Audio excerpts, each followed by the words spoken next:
Generally ആൾക്കാർക്കുള്ളൊരു ടെൻഡൻസിയാണ് ഈ over rated ആയിട്ടുള്ള പ്രൊഡക്ട്സിൻ്റെ പിന്നാലെ പോകുന്നത്. അതിലെപ്പോഴും നമ്മൾ ശ്രദ്ധിക്കേണ്ടത് എന്താണെന്ന് വെച്ചാൽ, നമ്മളൊരു ക്രീം വാങ്ങുമ്പോൾ ആദ്യം അതിൻ്റെ പുറത്ത് എന്തൊക്കെയാണ് കണ്ടൻസ് ഉണ്ടോയെന്ന് നമുക്ക് വായിക്കാൻ അറിയുന്ന ഭാഷയിൽ കൃത്യമായി കണ്ടൻസ് ഉണ്ടോ എന്നുള്ളത് നോക്കിയിട്ട് മാത്രമേ ഒരു ക്രീം വാങ്ങാൻ പാടുള്ളൂ. ഒരുപാട് ഓവർ റേറ്റഡ് ആയ പ്രോഡക്ട്സ് ഇപ്പോൾ മാർക്കറ്റിൽ അവൈലബിൾ ആണ്. എക്സാമ്പിൾ പറയുകയാണെങ്കിൽ ഹെയർ ഫോൾ കുറയ്ക്കാനുള്ള ഷാംപൂ, അത് വിചാരിച്ചിട്ട് മാസങ്ങളോളം കോസ്റ്റ്ലി ആയ ഷാംപൂ വാങ്ങിച്ച് ഉപയോഗിക്കുന്ന എത്രയോ ആൾക്കാരുണ്ട്.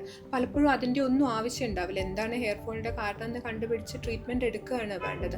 നമുക്കൊരു കോമൺ സെൻസ് വെച്ചാൽ ആലോചിച്ചൂടെ, നമ്മളൊരു ഷാംപൂ എത്ര സമയം തലയിൽ വെക്കും? തല കഴുകുന്ന ഒരു മിനിറ്റുകൾ, അത്ര സമയം ഒരു ഷാംപൂ വെച്ചതുകൊണ്ട് ഒരിക്കലും ഹെയർ ഫോൾ കുറയാൻ പോകുന്നില്ല. അപ്പോൾ ഒരു കാര്യമില്ലാത്ത കാര്യമാണ് ഈ ആൻറ്റി ഹെയർ ഫോൾ ഷാംപൂസ്.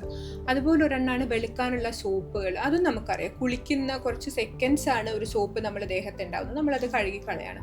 അത്ര സമയം ഒരു സോപ്പ് ദേഹത്ത് വെച്ചതുകൊണ്ട് ക്ലീൻ ആവും എന്നല്ലാതെ ഒരിക്കലും വെളുക്കാൻ പോകുന്നില്ല. അതും അബദ്ധമാണ്. അതുപോലത്തെ ഒരുപാട് കാര്യങ്ങളുണ്ട്. മാസ്കുകൾ, നമ്മൾ ഒരു പ്രൊസീജിയർ ചെയ്തതിന് ശേഷം മാസ്ക് അപ്ലൈ ചെയ്ത് കുറച്ച് സമയം വെക്കുകയാണെങ്കിൽ അതിലെന്തെങ്കിലും ഒരു കാര്യം ഉണ്ടാവും. അതല്ലാതെ വീട്ടിൽ ഒരു മാസ്ക് വെക്കുന്നത് കൊണ്ട് ആ സമയത്തൊരു കൂളിംഗ് ഇഫക്റ്റോ ഒരു നമുക്ക് അപ്പോൾ ഒരു നിമിഷ നേരത്തേക്കൊരു വ്യത്യാസം തോന്നുന്നു എന്നല്ലാതെ പെർമനൻ്റായി നമ്മുടെ സ്കിന്നിൽ അത് ഒരു മാറ്റവും വരുത്തുന്നില്ല. അപ്പോൾ ഇതുപോലുള്ള കാര്യങ്ങളൊക്കെ വെറുതെ പൈസ കളയാമെന്നല്ലാതെ അതുകൊണ്ട് സ്കിന്നിന് പ്രത്യേകിച്ച് ഗുണങ്ങളൊന്നും കിട്ടാനേ പോകുന്നില്ല.